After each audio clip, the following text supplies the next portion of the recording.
Et yo tout le monde, donc ici Vemaillé pour une nouvelle vidéo, une nouvelle critique vidéo d'un film que je viens de voir à l'instant. Donc on est le 7 août au moment où je tourne la vidéo et donc elle sortira le 14.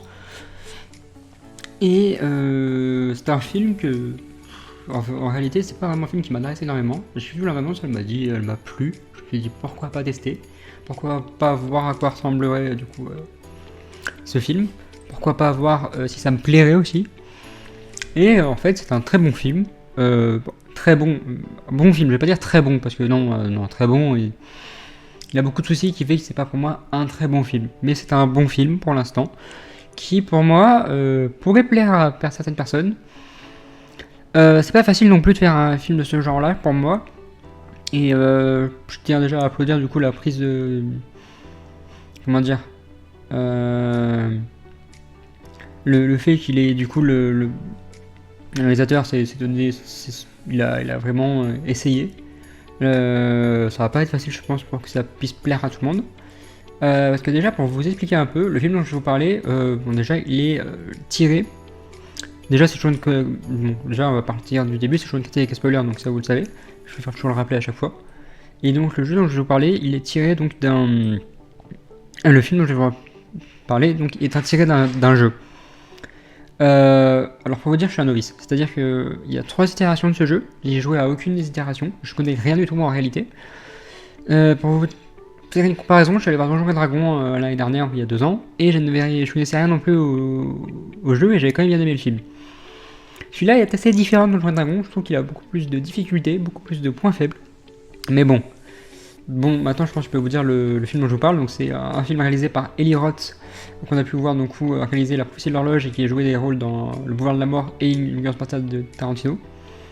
Il est sorti donc le 7 août 2028 au moment où je vous parle en France, et donc je vous parle bien sûr du film Borderlands du coup. Et bon, je pense que maintenant d'ailleurs on peut commencer par parler du coup de personnages principaux parce que en fait ça va être une critique pas énormément très longue parce que ça va très vite se passer. Mais donc on peut commencer par l'un des personnages principaux vraiment, donc c'est Lilith, qui est jouée par la grande actrice Cate Blanchett, qui est renommée dans le monde entier, dont on ne présente plus tout ce qu'elle a pu faire dans sa vie.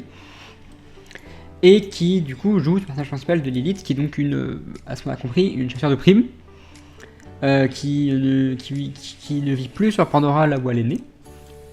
Et en fait au fur et à mesure du film on va apprendre beaucoup de choses sur elle. Déjà on apprend qu'elle a perdu sa mère, à cause du coup d'un marche qu'ils essayent du coup tous de retrouver, d'ouvrir pour faire ce que un peuple en ancien qui s'appelle les Éridiens du coup montre.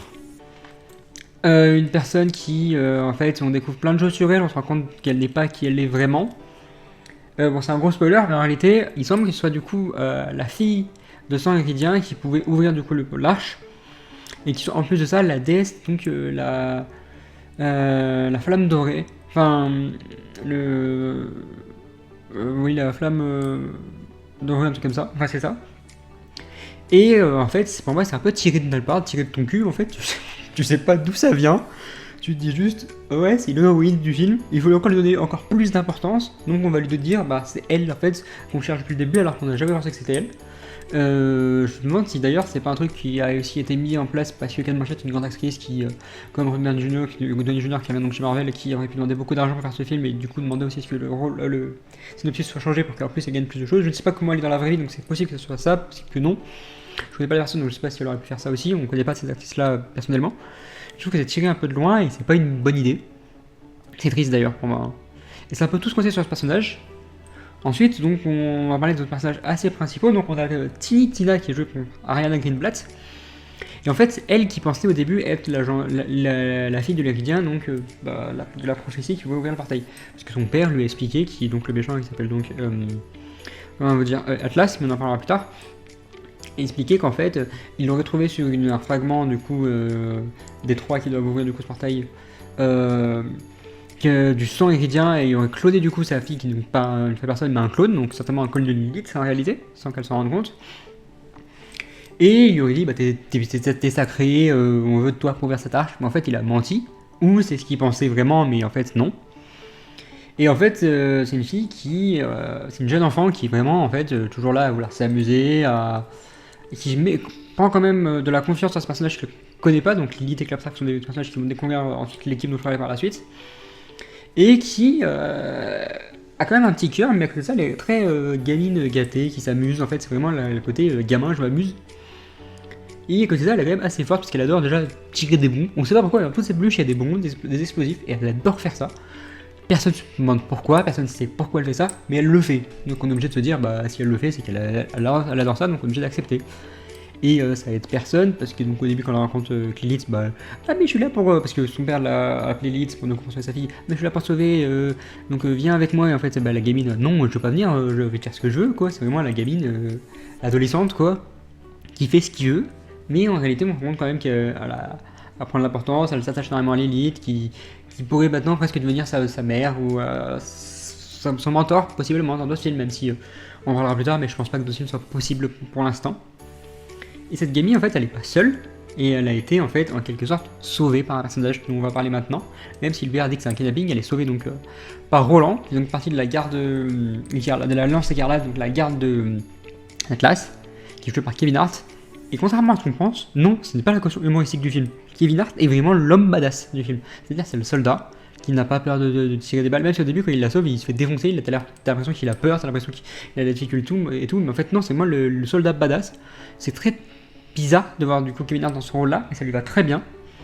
Et c'est ce qui fait aussi de lui un très bon personnage qui avance énormément, qui du coup a trahi aussi l'Alliance Écarlate, qui d'ailleurs a une copine dans ce film, dont on en parlera aussi, et qui semble avoir une copine en fait. Et qui au début a du mal à accepter Lilith, mais en fait il l'accepte parce qu'il sait qu'elle aussi elle veut maintenant aller criminelle, elle doit l'aider, lui il veut vraiment partager la gamine, donc vraiment c'est cette caution là où il change de registre Kevin Hart et ça lui va très bien. Donc je sais pas si c'est vraiment comme dans les jeux, je peux rien dire du tout en réalité, hein, malheureusement. Et en termes de caution badass, on a un autre personnage donc, qui est Krieg, donc, qui est joué par Florian Munteanu. Et pour vous expliquer le personnage, c'est une sorte de croisement entre Hulk et Drax, c'est-à-dire qu'il est un bourrin comme Hulk. Donc c'est une sorte de, je sais plus le nom de la secte, mais en fait une secte qui se portent tous des masques et qui sont toujours moitié habillés, ils sont tous torse nus, on sait pas pourquoi, qui est emprisonné et qui du coup s'est échappé. Et en fait lui ce qu'il adore faire c'est se défoncer, se battre, il parle pas vraiment d'ailleurs, hein, il a pas vraiment de mots, il sait pas vraiment parler même s'il parle un peu. Et il a quand même cette caution un peu cœur parce qu'il considère donc Tina comme sa sœur, comme sa protégée, comme son meilleur ami. Donc c'est pour ça que c'est un sorte de mélange entre Hulk et Drax, même si ça pourrait être un Hulk tout court, parce qu'en fait Hulk a aussi un petit peu de conscience, mais je trouve que c'est mieux le comparaison chez Marvel entre Hulk et Drax du coup. Et en fait il n'est pas vraiment utile à part du coup se battre et vraiment toujours dire là bah, je vais me battre, je vais toujours être là pour protéger la gamine, mais il fait que ça en fait. Il n'y a rien d'autre dans ce film que ça, j'ai l'impression que c'est pas un personnage très développé en fait. C'est triste d'ailleurs, je trouve, plus développer ce personnage. Ensuite, on a donc une scientifique qui s'appelle Patricia Tanis, qui est jouée par Jamie Lee Curtis, qui elle a une histoire en fait avec Lilith, parce qu'en fait c'est la meilleure amie de sa mère, qui est morte parce qu'elle voulait du coup découvrir l'entrée de l'arche, et en fait Tanis veut toujours ça, et qui en fait elle, c'est juste une scientifique qui tire un peu de balle, donc qui sait un peu se défendre, même si t'as l'impression que quand elle se défend, en fait elle sait pas ce qu'elle fait, et qui est juste là pour rappeler du coup cette histoire avec Lilith, et du coup toute son enfance, tout son passé. Mais je vois pas trop d'intérêt pour ça, à part si elle sait des choses sur l'arche, mais t'as pas l'impression qu'elle en sait beaucoup plus que les autres en fait. Elle suit 2-3 trucs, mais en fait elle sait pas, parce qu'à un moment donné, Lilith se téléporte, elle se dit mais comment c'est possible que ça se téléporte et tout. Donc, parce qu'à un moment donné, ce sort Vatfra, ils pensent tous qu'ils vont mourir, mais elle oublie qu'ils ont des canadiens avec eux qui peuvent les sauver. J'ai l'impression qu'elle oublie pas mal de choses, qu'elle est pas si scientifique que ça malheureusement, elle a pas l'air si maligne, si intelligente que ça, c'est très triste. Du coup tu te dis mais le personnage est-il vraiment intelligent? Est-ce vraiment un grand scientifique? Et c'est du pour ça que ça n'était pas vraiment dans le film, ce personnage-là. Pour ça, j'adore Jamie Lee Curtis, qui est une très bonne actrice.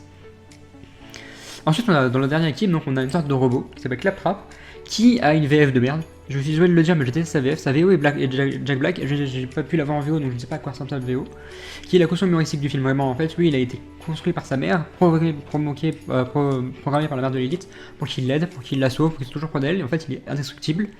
Il est toujours là, en fait, faire des petits blagues genre on a fait 0% de vie, je pensais pas que ça allait arriver, je chante à chaque fois quand je fais de n'importe quoi, il en échie des boulons, et à un moment donné, alors qu'ils sont tous sur cette en cavale, donc ils sont censés se cacher et ne pas se faire découvrir. Donc en fait, c'est vraiment ce côté humoristique du film, qui donc prendre Jack Black n'est pas une mauvaise idée, ce petit robot est intéressant, il est assez drôle, il est assez cool. Il n'a pas de côté très badass sur la fin où du coup il fait le mode ninja et je me bats, mais franchement je ne sais pas s'il est très utile dans les jeux vidéo, mais j'ai pas l'impression qu'il aurait été très utile dans les films. Il est ce côté là du coup pour avoir ce côté humoristique, pour que ce soit pas trop un film trop sérieux, mais voilà, je vois pas autre chose.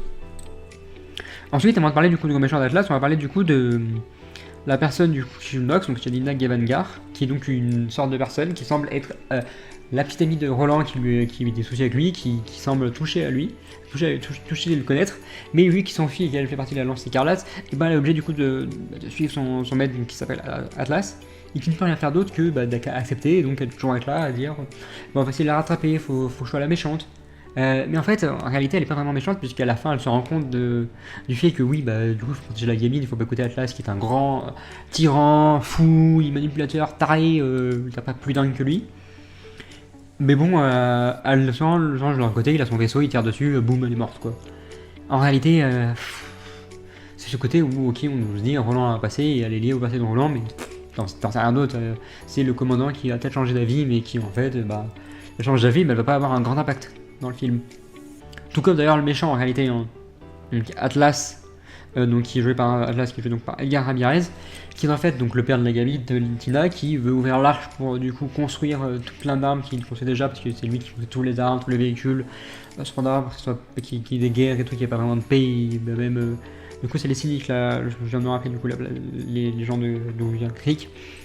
Et il va donc les embaucher, il va embaucher des mercenaires, il va embaucher tout et n'importe qui pour sa fille. En fait, c'est un gros tyran qui fait passer pour un gentil, mais c'est un gros tyran. Au début, même tu le sais, parce que ces hommes sont tirés dessus, il est là, bah cool, mais les hommes sont tirés dessus, t'es trop fort, c'est sympa. Mais sinon, bah oui, il n'y a rien d'autre avec ce méchant-là. C'est pas le méchant le plus, comment dire, machiavélique, c'est pas le méchant avec le plus de charisme.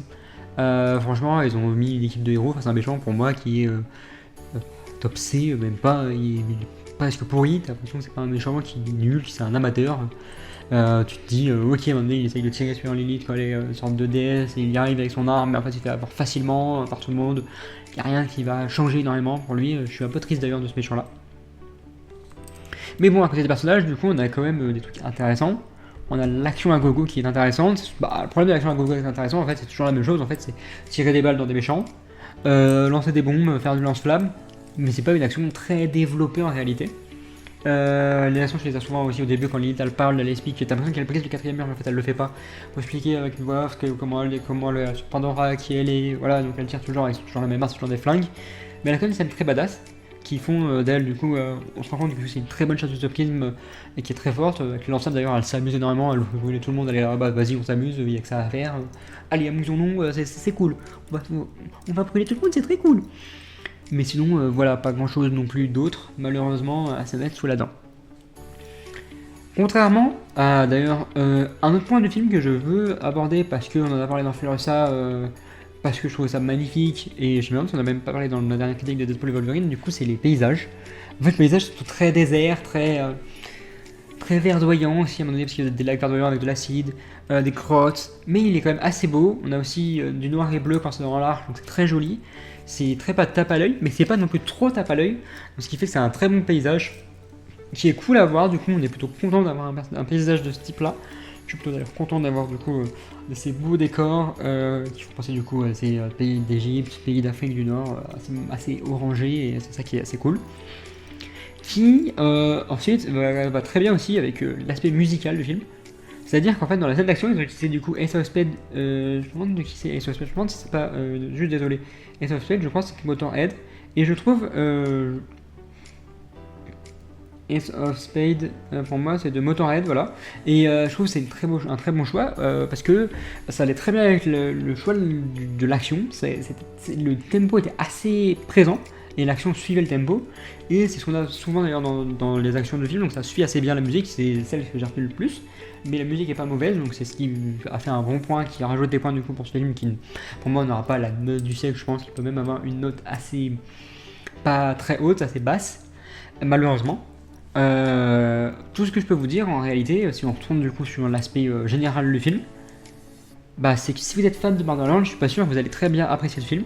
J'ai appris avant de faire la vidéo et du coup en sortant du cinéma aussi, que c'est un jeu où il y a beaucoup de sang, là ils en ont pas du tout, c'est pas gore du tout, c'est pas ce qui semble être l'âme des jeux, donc c'est pour des gens qui adorent ce jeu, je suis pas sûr que le film soit la meilleure idée d'aller le voir.